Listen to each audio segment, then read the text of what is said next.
Hey, this is JP with Central Idaho Mountain Weather. It's January 2nd, 2026. Welcome to the new year. This is Otto's Peak and Devil's Bedstead. It's always a cool contrast between the two of them. One's super steep, rocky, south-facing slopes, really holds snow, whereas Otto's Peak definitely is a little bit lower angle and offers some pretty good steep skiing. Looking at the satellite reel this morning, you can see our next storm system off the coastline already starting to unzipper and weaken a little bit. This is going to come through as a weak AR3 on the coast, 2 or 3 on the coast. By the time it gets us, it's going to be a lot less. Looking at the HER models, you can see all that precip. We got lots of rain shadowing in the eastern side of the mountains. The Boise and western mountains are all got moisture yesterday, but we've been pretty shadowed here in the Wood River Valley and the Sawtooth as well. You can see we have a break in precip through this afternoon into tomorrow morning, overnight. But our next band of moisture looks like it arrives around noon, and that's going to be come through as showery but steady precip for the next couple days. Let's look at some snow amounts. This, I believe I did this through, let's back this up actually to Sunday afternoon. All right, so through Sunday afternoon, we're going to pick up about a foot of snow in the high reaches of the Pios, Sawtooth Crest, even some spots in the western zones like Pine and Featherville. Moores Creek is going to be about 6 to 9 inches. And then as far as precip amounts go, we're going to be sitting in about an inch for the Sawtooth Crest and less over in the Pioneers, 3/4 of an inch. Wood River Valley is picking up about a half inch, about a little less with Stanley too.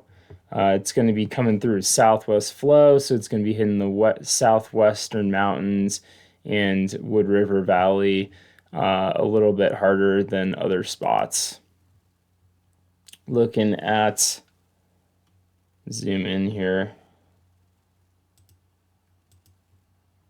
So this is our low here off the coast.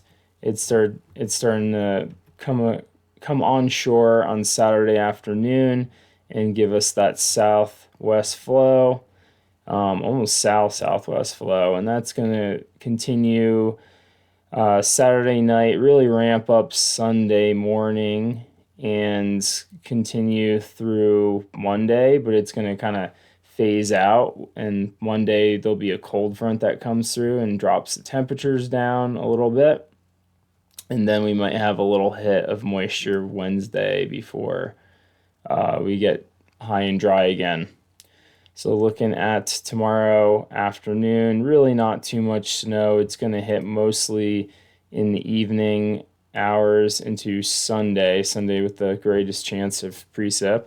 We can see a healthy dose of 3 to 4 inches overnight Saturday for the bigger mountains, and then on Sunday 6 to 8 additional 6 to 8 across the Sawtooth Crest, and good 4 to 6 inches across most of the zones. Let's go through our spot to spot on the MBM model.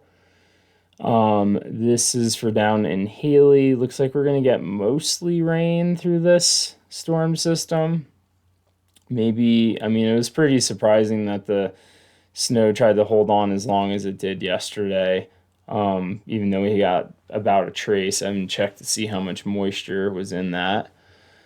Anyways, temperatures are going to drop next week and be more into the 20s, mid to upper 20s.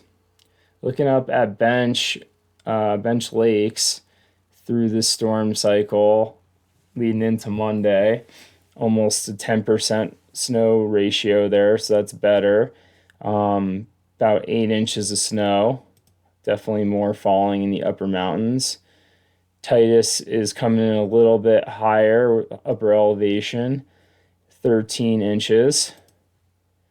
And Baldy possibly picking up 9 inches out of this little storm.